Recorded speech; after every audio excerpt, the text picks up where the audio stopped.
Lorsque nous sentons nos cœurs s'endurcir, nous devons prier, Seigneur, rends mon cœur tendre. C'est ma prière quotidienne, Seigneur, garde mon cœur tendre.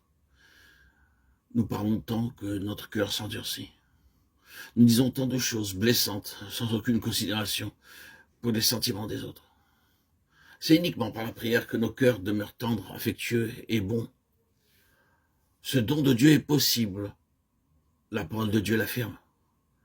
Le Seigneur Jésus-Christ nous a tant aimés que nous devons aussi aimer comme il l'a fait. C'est ainsi que mon Père Céleste vous traitera si chacun de vous ne pardonne à son frère de tout son cœur. Matthieu 18, 35. Nous devons pardonner.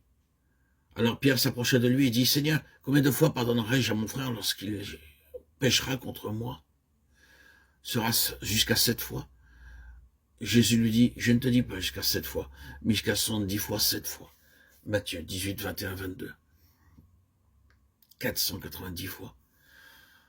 Nous éprouvons de la difficulté à pardonner, ne serait-ce que 2 fois. Nous disons, je te pardonne, mais je ne veux plus parler avec toi. Oui, je te pardonne, mais ne viens plus chez moi. Viens et après cela, va-t'en. Oh, être bon, affectueux et gentil. L'amour sait comment pardonner. S'il nous a pardonné, pourquoi ne nous pardonnerions-nous pas les uns les autres? C'est pourquoi aimer et pardonner les autres est la première expérience fondamentale lorsque nous devenons un vainqueur. Car nous ne pouvons pas vaincre simplement par de longues prières et par des jeûnes. Le Seigneur déclare dans Apocalypse 2,5 « Mes bien-aimés, ne trouvez pas étrange d'être dans la fournaise de l'épreuve comme s'il vous arrivait quelque chose d'extraordinaire. Réjouissez-vous au contraire de la part que vous avez aux souffrances de Christ, afin que vous soyez aussi dans la joie et dans l'allégresse lorsque sa gloire apparaîtra. Si vous êtes outragés pour le nom de Christ, vous êtes heureux parce que l'esprit de gloire, l'esprit de Dieu repose sur vous. C'est un privilège que de souffrir. Les apôtres se retirèrent de devant le Sanhédrin, joyeux d'avoir été jugés, dignes de subir des outrages pour le nom de Jésus. Acte 5, 41. Ils étaient reconnaissants, même maltraités et dans la souffrance. Ils remerciaient le Seigneur. Nous te remercions pour le privilège que tu nous as donné de souffrir à cause de ton nom. C'est un honneur et un privilège de souffrir, et nous ne pouvons pas y échapper. Le disciple n'est pas plus que le maître, ni le serviteur plus que son Seigneur.